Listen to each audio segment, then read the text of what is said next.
নমস্কার বন্ধুরা, শতাব্দী ব্লগে সবাইকে স্বাগত জানিয়ে আজকে নিয়ে চলে এসেছি একটা রেসিপিটা হলো নিরামিষ পনির রেসিপি। তো নিরামিষ পনির বানাতে এখানে আমার পনির লাগছে। দেখো, পনিরটাকে আমি ভালো করে কেটে নিয়েছি, দেখো। আর তারপর দেখো, এখানে আমি আলু কেটে নিয়েছি দুটো। আর এখানে আমার লাগবে টমেটো আর কাঁচা লঙ্কা আর আদা। তো এটাকে এখন পেস্ট করে নেবো। তো ভিডিওটা দেখতে থাকো, আমার সাথে থাকো। এখানে আমি টমেটো আর কাঁচা লঙ্কা আদার ওই পেস্টটা বানিয়ে নিয়েছি, যেটা তোমাদেরকে দেখালাম। আর এখানে দেখো আমার লাগবে গোটা জিরে আর দারুচিনি, লবঙ্গ, এলাচ, তেজপাতা। তো কড়াটা আমি বসিয়ে দিয়েছি। আর দেখো, তেলটা দিয়ে দিয়েছি, তেলটা গরম হয়ে গেছে, ধোয়া উঠছে।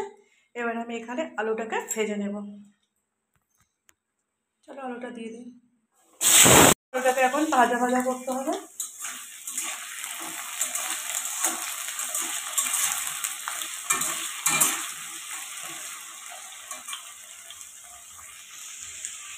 তো দেখো, আলুটা কিন্তু আমার এখানে ভাজা হয়ে গেছে। তো আমি এবার আলুটাকে তুলে নেব।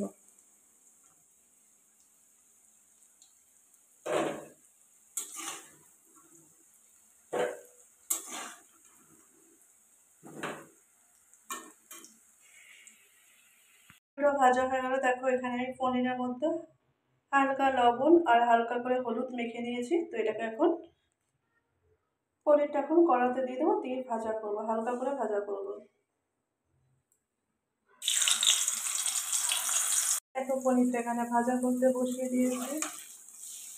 এগুলোকে হালকা করে উল্টে দিতে হবে এখন, মানে হালকা করে ভাজা ভাজা করতে হবে, বেশি ভাজা করার দরকার নেই।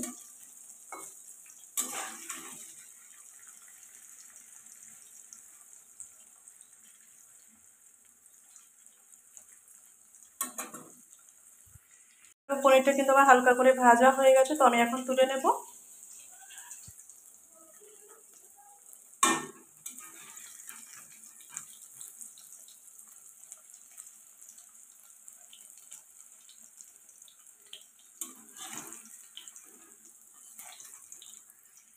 এখানে পনিরটা কিন্তু হালকা করে ভেজে নেওয়া হয়ে গেছে। আর আমি এখন ওই তেলের মধ্যে ফোড়নের এই মশলাগুলো দিয়ে দেব। তো দিয়ে দিয়ে একটু নাড়াচাড়া করতে হবে। ওর মধ্যে কিন্তু আমি যে পেস্টটা বানিয়েছিলাম সেটা দিয়ে দেবো।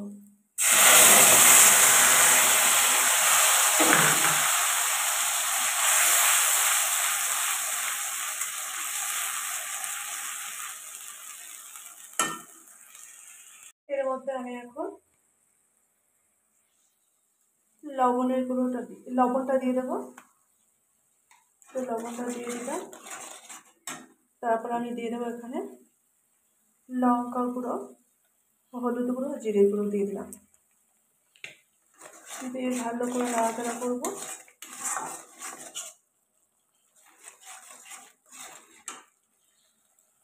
দেখো, কালারটা কত সুন্দর এসছে।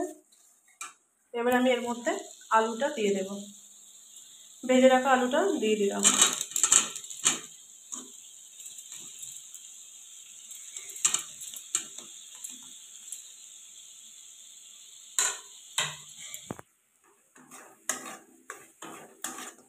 দেখো, ভেজে রাখা আলুটা দিয়ে ভালো করে নাড়াচাড়া করতে হবে।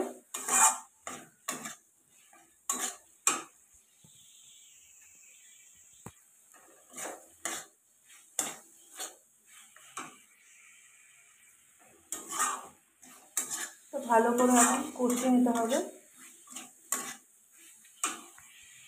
দেখো, আমার আলুটা আর মশলা দিয়ে কষানো একদম কমপ্লিট হয়ে গেছে। এবার আমি এর মধ্যে জলটা দিয়ে দেবো। তো চলো জলটা দিয়ে দিই।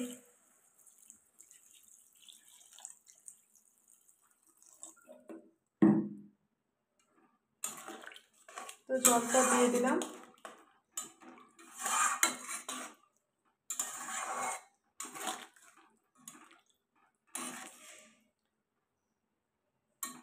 জলটা ফুটে উঠলে এর মধ্যে আমি পনিরটা দিয়ে দেবো।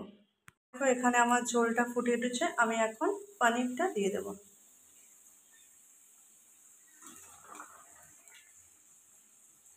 দেখো পনিরটা দিয়ে দিয়ে কিছুক্ষণ রান্না করতে হবে, তারপর কিন্তু আমার পনিরটা রেডি হয়ে যাবে।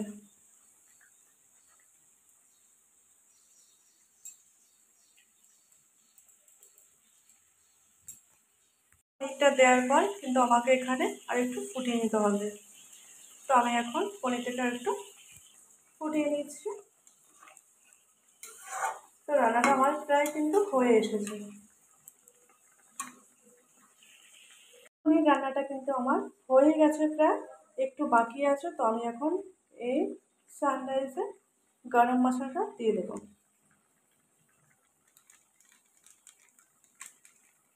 দিয়ে একটু ফুটিয়ে নিতে হবে।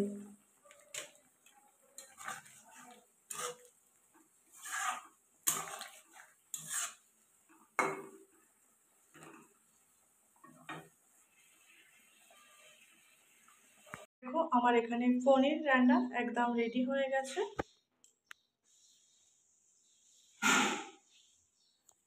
বন্ধুরা, আমার আজকের এই নিরামিষ আলু পনিরের রেসিপিটি তোমাদের কেমন লাগলো জানাতে ভুলো না। চ্যানেলে নতুন হয়ে থাকলে চ্যানেলটিকে সাবস্ক্রাইব করে পাশে থাকবে। যারা আমার নতুন বন্ধু তাদেরকে অনেক অনেক ভালোবাসা, আর যারা আমার পুরনো বন্ধু আছে তাদেরকে অনেক অনেক ভালোবাসা। সবাই ভালো থেকো, সুস্থ থেকো, সাবধানে থেকো। আজকের মতো ভিডিওটা আমি এখানে এন্ড করছি। দেখা হবে নতুন কোনো ভিডিওতে। ততক্ষণ তোমরা ভালো থেকো। সবাইকে টাটা।